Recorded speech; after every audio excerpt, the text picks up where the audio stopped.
démarre avec un carton rouge, bien sûr, ce week-end, vous en avez peut-être entendu parler, non pas la défaite de Mike Tyson dans un match qui ressemblait quand même à de l'exhibition face à Jake Paul, mais bien le carton rouge pour ce qui est arrivé à Javier Aguirre. Donc, vous voyez Javier Aguirre qui prend une canette sur la tête en sang et qui c'est une honte, c'est inadmissible. C'est la FIFA, alors Infantino a dit que c'était anormal, que le monde était un monde de paix et qu'il fallait aussi le retranscrire au niveau du foot. Enfin, bref, le Honduras doit être largement suspendu, match perdu. Enfin, là, on arrive à des niveaux de violence et où les gens ont la possibilité, sans gêne, d'accéder de faire ces actes de violence qui, pour eux, finalement, n'ont rien de répréhensible. Je crois que là, vraiment, il faut remettre la société dans tous les sens à plat et arrêter le délire. Lundi, pour parler football, Italie-France, la victoire des Bleus. Ils sont premiers, ils sont qualifiés dans cette Ligue des Nations.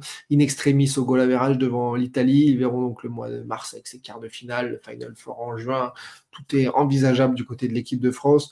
On se posera la question du jour tout à l'heure. Réussite ou échec cette année 2024 de l'équipe de France, justement, parce que on a vu l'équipe titrer ce matin, la renaissance des Bleus après les victoires en Italie.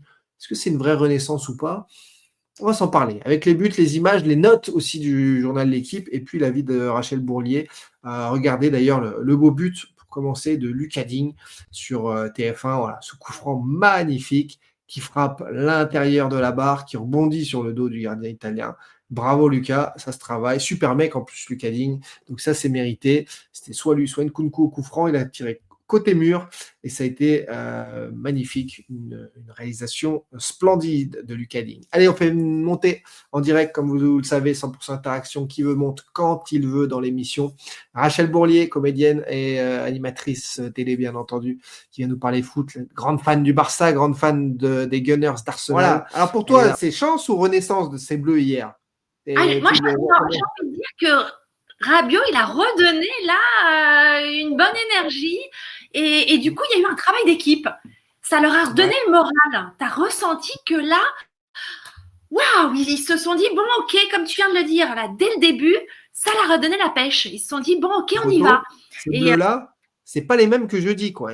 Alors que bon, il y a eu une revue d'effectifs, il y a eu les 3 changements au milieu de terrain, Guendouzi, Koné, Rabiot, à la place de Kamavinga, Tchouaméni, Kanté. Mais c'est pas les mêmes en face non plus. C'est pas les mêmes en face parce que quand tu vois aussi que quand Rabiot marque, les Italiens derrière, ils y vont aussi. Et le but de l'Italie, il est magnifique. Ils en veulent aussi derrière. Toi qui aimes l'OM, justement, c'est vraiment de bon augure de le retrouver à ce niveau-là, avec une confiance retrouvée, avec un niveau physique aussi intéressant sur un match de haut niveau international. Là. Ça donne des... Moi, j'ai toujours aimé Rabiot. Donc moi, je suis très contente qu'il soit à l'OM. Je sais très bien que c'est mon club pour la France. Donc, je suis très, très, très heureuse qu'on l'ait parce que là, il est en super forme. Donc, c'est magnifique qu'on puisse l'avoir. Ouais. Et je pense que les supporters que nous sommes de l'OM, on va le recevoir et l'accueillir comme il se doit. De la soirée, et où les attaquants peinent en équipe de France à exister et à prendre la place de titulaire. On voit que Michael Olise, qui est excellent avec le Bayern, il n'a pas marqué de points contre Israël. Barcola, il a été sorti aussi après sur un match où on les attendait. Finalement, c'est 3 autres joueurs dans d'autres positions pour Kolo Muani qui ont été alignés. Donc Kolo Muani, l'ailier droit, Nkunku dans l'axe, Marcus Thuram plutôt à gauche.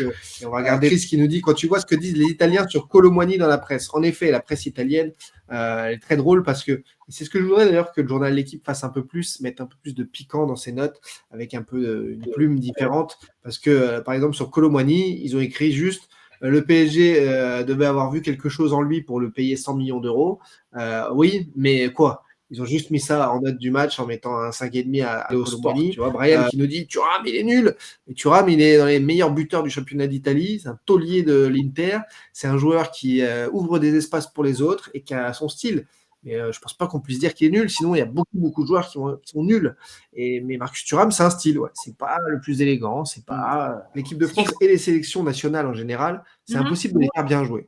C'est-à-dire que tu récupères des joueurs fracassés au mois de juin de leur saison tous les 3 jours. Et là, il faut leur demander donc, d'être excellents, de trouver une alchimie directe et de gagner un championnat d'Europe. Puis derrière, voilà, ils jouent trop. Derrière, tu les récupères en septembre, en octobre, en novembre pour 8 jours, 9 jours. Allez, et là aussi, tu as deux matchs et il faut y aller. Il faut être bon, efficace. Donc, d'un côté, j'estime que pour les sélectionneurs, la mission est proche de l'impossible. Et je préférerais qu'on ramasse 2 fois dans l'année des rendez-vous internationaux d'1 mois où les mecs se voient vraiment et travaillent vraiment et ensuite se revoient plus tard. Là, c'est des bribes et pour moi, c'est impossible de travailler. Quand Mbappé va revenir, est-ce qu'il le mérite, le brassard? Est-ce qu'il va le reprendre? Non, mais parce qu'en plus, c'est ça. Non, mais parce que viens, on met les pieds dans le plat, là. Là, on va le dire, en plus. Le brassard qui, légitimement, était pour notre Antoine Griezmann. Parce que là, il serait là. Il le ferait, le job. Parce que là, s'il revient, en plus, Mbappé, est-ce qu'il le mérite? Est-ce qu'il peut le prendre psychologiquement? Parce qu'il le mérite. Oui, il le mérite. On sait, on va pas se mentir, c'est un excellent joueur. Mais là, il ne peut pas, psychologiquement, il n'est pas en forme. Antoine, il serait là. Je me permets de dire Antoine, même si bon, je le connais pas personnellement, mais bon, il fait un peu partie de notre patrimoine. Voilà, il est un peu Antoine Griezmann. Mais là, il serait là. Voilà. Lui, il l'aurait, notre capitaine. Parce qu'on peut dire ce qu'on veut, c'est quand même notre capitaine, Antoine Griezmann. Rachel, on en a parlé vendredi. Il faut absolument que tu nous racontes une anecdote dont tu as le secret et que tu m'as promise. Alors, regarde cette tête-là, juste ici, qui s'affiche. Il s'appelle Marcus Rashford. Tu m'as dit c'est un truc de Marcus Rashford. Alors, Marcus.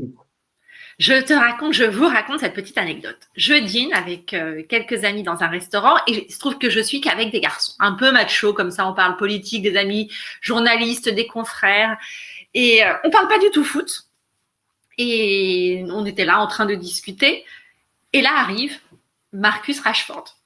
Et je dis, mais regardez, Marcus Rashford arrive. Et là, ils me disent, qui ça? Je fais, vous plaisantez ou quoi? Je fais, c'est Marcus Rashford. Et bon, mais t'es sûr? Je fais, mais. Donc là, il passe à côté de moi. Il est entouré quand même de ses gardes du corps. Ah ouais, donc c'était pas son et sa girlfriend de l'époque. Et je lui dis, excuse-moi, Marcus. Et là, je lui dis, je voudrais juste vraiment te féliciter, te dire merci pour tout ce que tu viens de faire en Angleterre par rapport au repas que tu as mis en place. Donc, je lui parle en anglais comme ça, en aparté, parce que vraiment, ces gardes du corps ont voulu. Quand je lui dis ça, là, il vient à côté de moi, il les repousse, et il se met en aparté, il vient directement à ma table. Et là, inutile de te dire que tout le monde, mais vraiment, est choqué. Il vient, il met sa main vers lui, sur la poitrine, il se met, il me prend en aparté, et là, mais c'est long, 3-4 minutes, il se met à discuter avec moi.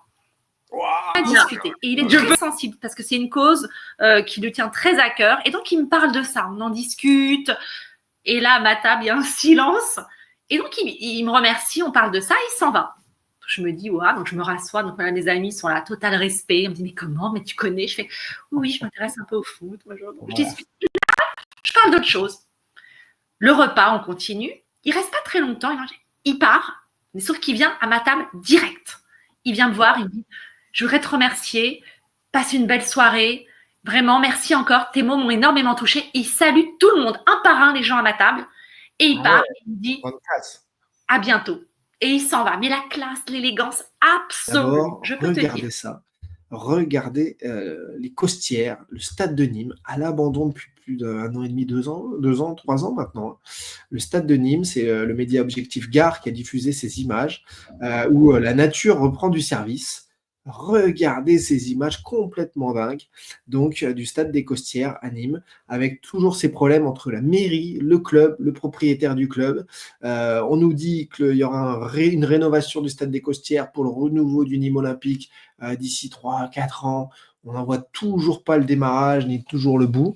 Et donc, c'est hallucinant de voir ça, de voir ces images. Bemba, prêt à partir en janvier? Chancel Mbemba est-il vraiment prêt à partir en janvier? Il a fait une déclaration d'après-match, puisque chaque trêve internationale, lui pour le coup, il est content de la trouver, cette trêve internationale tous les mois, puisqu'elle lui permet de jouer, d'enchaîner 2 matchs en une semaine. Chancel Mbemba, lui, a fait une déclaration, c'est quoi, au micro de Bein, après le match du Congo, non, c'est même pas Bein, c'est sur Canal+ Afrique. Chancel Mbemba qui espère pouvoir quitter l'OM en janvier si les humains n'étaient pas trop si compliqués, ce serait déjà fait, il le dit. Malgré tout, est-ce qu'il y a possibilité de voir Chancel Mbemba changer de club à l'intersaison? Parce que là, bientôt, la fenêtre des transferts, est-ce qu'il y a possibilité de voir Chancel Mbemba aller ailleurs, voir ailleurs?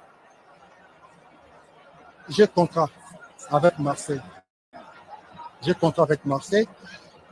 J'espère à janvier, quand Dieu est levé, gloire à Dieu. Mais quand Dieu ne décide pas, c'est les humains. Tu vois, les humains sont compliqués dans cette terre.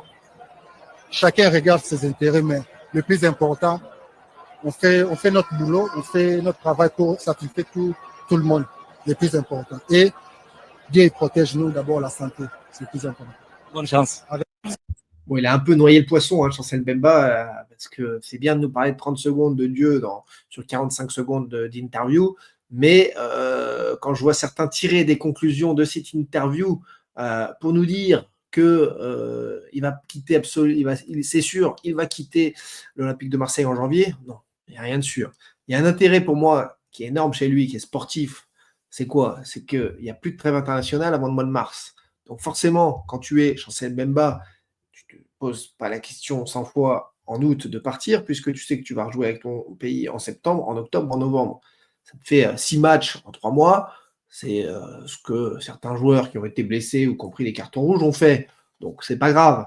Mais là, à partir de là, fin de novembre, début décembre, ça y est, tu joues plus. Donc, en effet, janvier paraît important pour lui pour retrouver les terrains. Maintenant, le club a été tellement idiot de le mettre à l'écart, puisque la défense centrale, il n'y en a pas un qui est plus fort que ce joueur-là, que c'est bien aussi de faire montrer que le club paye pour sa mauvaise gestion.